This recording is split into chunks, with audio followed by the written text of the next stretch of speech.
കോൺഗ്രസിന്റെയും UDFന്റെയും വക്താവിനെ പോലെ പ്രവർത്തിക്കുന്ന ആളാണ് അഡ്വക്കേറ്റ് ജയശങ്കർ.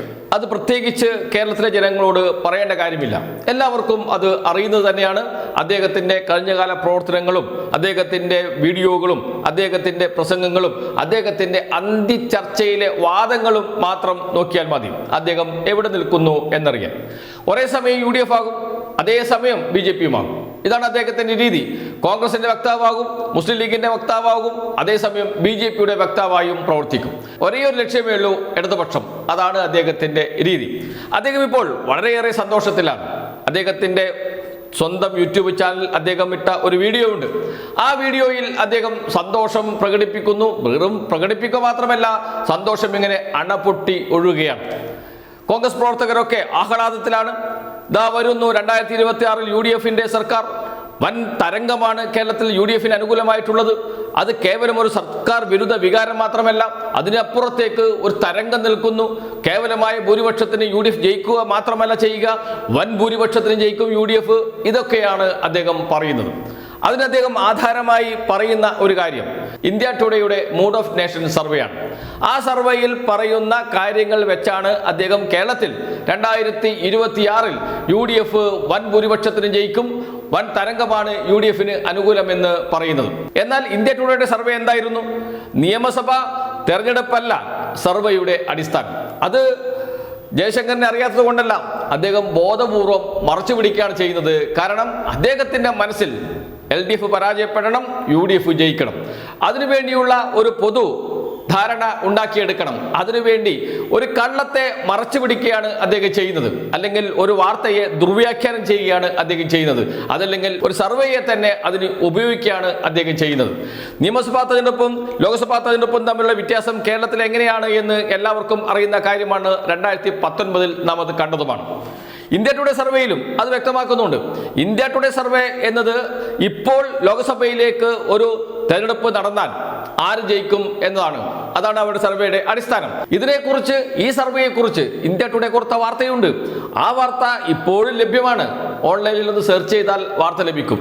ആ വാർത്തയിൽ പറയുന്നത് ഇങ്ങനെയാണ്. ഇൻ ഷോർട്ട് എന്ന് പറഞ്ഞുകൊണ്ട് പറയുന്നു, mood of nation survey predicts Congress led UDF will repeat 2024 wins എന്നാണ്. 2024 ജയം ആവർത്തിക്കും UDF എന്നാണ് പറയുന്നത്. അതോടൊപ്പം മറ്റൊരു കാര്യം കൂടി പറയുന്നുണ്ട്. BJP projected to up to 2 seats if Lok Sabha was held today എന്നാണ്. ഇപ്പോൾ ലോക്സഭ തെരഞ്ഞെടുപ്പ് നടന്നാൽ BJP 2 സീറ്റിൽ ജയിക്കും. നിലവിൽ BJP 1 സീറ്റിൽ ജയിച്ചിട്ടുണ്ട്, 2 സീറ്റിൽ ജയിക്കാൻ സാധ്യതയുണ്ട് എന്നാണ് ഇന്ത്യ ടുഡേയുടെ മൂഡ് ഓഫ് നേഷൻ സർവേയിൽ പറയുന്നത്. Vote share of left democratic front projected to drop further എന്നാണ്. LDFന്റെ വോട്ട് ഷെയർ കുറയാനും സാധ്യതയുണ്ട് എന്ന് പറഞ്ഞു വെക്കുകയും ചെയ്യുന്നു. ഇതിനെക്കുറിച്ച് ഈ സമയത്ത് ഒരു ലോക്സഭ തെരഞ്ഞെടുപ്പ് നടന്നാൽ ദേശീയ തലത്തിൽ BJPക്ക് എത്ര സീറ്റ് കിട്ടും, ഇന്ത്യ സഖ്യത്തിന് എത്ര സീറ്റ് കിട്ടും എന്നതിനെക്കുറിച്ച് നടത്തിയ ഒരു സർവേ. ആ സർവേയിൽ പറയുന്ന കാര്യങ്ങൾ വെച്ചാണ് LDFന് എതിരായ വലിയ തരംഗമാണ് കേരളത്തിലുള്ളത് എന്ന് പറയുന്നത്. അഡ്വക്കേറ്റ് ജയശങ്കർ ഓർക്കേണ്ട കാര്യമുണ്ട്, പ്രത്യേകിച്ച് പറയേണ്ട കാര്യമില്ല അദ്ദേഹത്തോട്. 2019 നമ്മുടെ മുന്നിലുണ്ട്. ലോക്സഭ തെരഞ്ഞെടുപ്പ് നടന്നു, വൻ ഭൂരിപക്ഷത്തിന് UDF ജയിച്ചു. എല്ലാവരും പ്രതീക്ഷിച്ചു ഇനി UDF സർക്കാർ തന്നെയാണ് എന്ന്. ഇതിലേറെ പറയുന്നു, പ്രതിപക്ഷ നേതാവായിരുന്ന രമേശ് ചെന്നിത്തല മന്ത്രിമാരുടെ ലിസ്റ്റ് തയ്യാറാക്കിയിരുന്നു, പേഴ്സണൽ സ്റ്റാഫിന്റെ ലിസ്റ്റ് പോലും തയ്യാറാക്കിയിരുന്നു എന്ന വാർത്തകൾ പിന്നീട് പുറത്തു വരികയും ചെയ്തിട്ടുണ്ട്. അത്രമാത്രം ആത്മവിശ്വാസത്തിലാണ് കോൺഗ്രസ് പ്രവർത്തിച്ചത്. ഉറപ്പാണ് പിണറായി വിജയൻ സർക്കാർ പരാജയപ്പെടും, UDF സർക്കാർ അധികാരത്തിൽ വരും എന്ന് ഉറപ്പിച്ചതാണ്. മാധ്യമങ്ങൾ ഉറപ്പിച്ചിരുന്നു, കോൺഗ്രസ് നേതൃത്വം ഉറപ്പിച്ചിരുന്നു, UDF ഉറപ്പിച്ചിരുന്നു.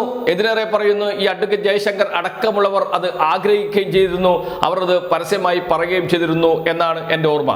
പക്ഷേ എന്താണ് സംഭവിച്ചത്? ലോക്സഭാ തെരഞ്ഞെടുപ്പിലെ രാഷ്ട്രീയമല്ല നിയമസഭാ തെരഞ്ഞെടുപ്പിലെ രാഷ്ട്രീയം. കേരളത്തിൽ അത് രണ്ടും രണ്ടാണ്. ഇത് മനസ്സിലാക്കാൻ കഴിയാത്ത ആളല്ല അഡ്വക്കേറ്റ് ജയശങ്കർ. അദ്ദേഹത്തിന്റെ മനസ്സിൽ ഇടതുപക്ഷ വിരുദ്ധത ഇങ്ങനെ തെളിച്ചു മറിയുകയാണ്. അതുകൊണ്ട് കിട്ടിയ തുരുമ്പ് വെച്ച് ഒരു വാർത്ത ചമച്ച്, ഒരു വീഡിയോ ചമച്ച് UDF പ്രവർത്തകരെ ഒന്ന് ആഹ്ലാദിപ്പിക്കാം എന്നാണ് അദ്ദേഹം കരുതുന്നത്. പക്ഷേ അദ്ദേഹം UDFന് മുന്നറിയിപ്പ് കൂടി നൽകുന്നുണ്ട്. അദ്ദേഹത്തിന്റെ വാക്കുകൾ നമുക്ക് ഓഡിയോ നമുക്ക് കേൾക്കാം. മഹാരാഷ്ട്രയിൽ ഏതാണ്ട് ഇതുപോലെ തന്നെയാണ് സംഭവിച്ചത്. കഴിഞ്ഞ മുമ്പത്തെ വർഷം ഈ മധ്യപ്രദേശിലും ഛത്തീസ്ഗഡിലും ഇതുപോലെയൊക്കെ തന്നെയുള്ള റിസൾട്ടുകൾ ഉണ്ടായി. അഭിപ്രായ സർവേയിൽ എക്സിറ്റ് പോളിലൊക്കെ കോൺഗ്രസ്സാണ് ജയിച്ചത്. പക്ഷെ വോട്ടറെ കഴിഞ്ഞപ്പോൾ BJPയുടെ സർക്കാരാണ് അധികാരത്തിൽ വന്നത്. അതുകൊണ്ട് ഈ അഭിപ്രായ സർവേ ഒന്നും അധികം വിശ്വസിക്കാൻ പറ്റില്ല. ഇത് റിസൾട്ട് തെറ്റിപ്പോകാൻ സാധ്യതയുണ്ട്.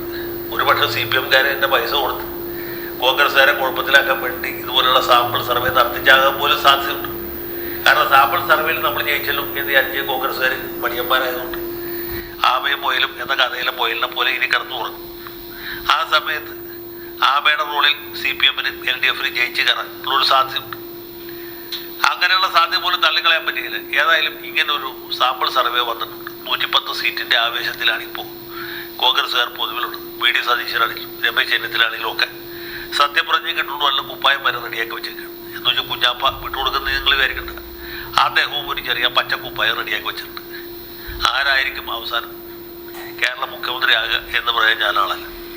ഏതായാലും UDF-കാർക്ക് ആവേശം പകരുന്ന ഈ സർവേയുടെ റിസൾട്ടിനെ പറ്റി പറയുമ്പോൾ യഥാർത്ഥത്തിൽ ഈ നാട്ടിൽ ഒരു വലിയ UDF അനുകൂല വികാരമല്ല, ഒരു വലിയ LDF വിരുദ്ധ വികാരമുണ്ട് എന്നുള്ളത് സത്യമാണ്. ഇതാണ് അഡ്വക്കേറ്റ് A. ജയശങ്കറിന്റെ വാദം. അദ്ദേഹം കൂട്ടുപിടിക്കുന്നത് ഇന്ത്യ ടുഡേ സർവേ ആണ്.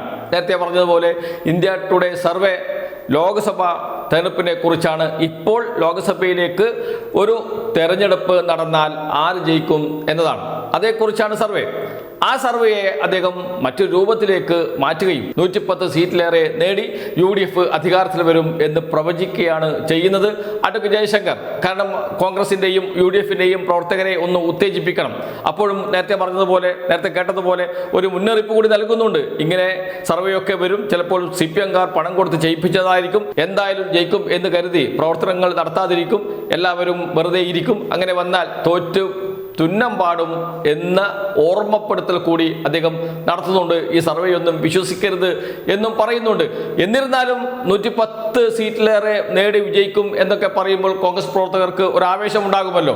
ആ ആവേശം ഒന്നുകൂടി ആളി കത്തിക്കുന്നതിന് വേണ്ടിയിട്ടാണ് അദ്ദേഹം ഈ വീഡിയോ ചെയ്തത് എന്നറിയാം. അതേപോലെ തന്നെ അദ്ദേഹത്തിൻ്റെ മനസ്സിലും ഒരു സന്തോഷമുണ്ടാകും. കാരണം ജയിച്ചു പോവും UDF എന്ന് കരുതിയിട്ട് ആ സന്തോഷമാണ് അദ്ദേഹം പ്രകടിപ്പിക്കുകയും ചെയ്തത്. ആ സന്തോഷം ഈ വീഡിയോയിൽ മുഴുവൻ അണപൊട്ടി ഒഴുകുന്നുമുണ്ട്. അതിനിടയിൽ സർക്കാരിനെതിരെ, പിണറായി വിജയനെതിരെ പറയാൻ പറ്റുന്നതൊക്കെ അദ്ദേഹത്തിന്റെ ഭാഷയിൽ അദ്ദേഹം പറഞ്ഞു വെക്കുന്നുമുണ്ട്. അദ്ദേഹത്തിന്റെ പതിവ് രീതിയാണ്. അദ്ദേഹം ശത്രുവായി കാണുന്ന പ്രസ്ഥാനമാണ് CPIM എന്നും അതിന് നേതാവാണ് പിണറായി വിജയൻ എന്നും പ്രത്യേകിച്ച് പറയേണ്ട കാര്യമില്ല. അദ്ദേഹം അത് ആവർത്തിച്ച് വ്യക്തമാക്കുകയും ചെയ്തിട്ടുണ്ട്. അതുകൊണ്ട് കൂടിയാണ് ഇങ്ങനെ ഒരു സർവേ വന്നപ്പോൾ സന്തോഷത്തോടെ അത് ഏറ്റെടുക്കുകയും അതിന് വേണ്ടത്ര പ്രചാരണം കൊടുക്കുകയും UDF നേതാക്കളെ, പ്രവർത്തകരെ ഒന്ന് ആവേശത്തിലാക്കാൻ കഴിയുമോ എന്ന് നോക്കുകയും ചെയ്യുന്നത് അഡ്വക്കേറ്റ് A. ജയശങ്കർ.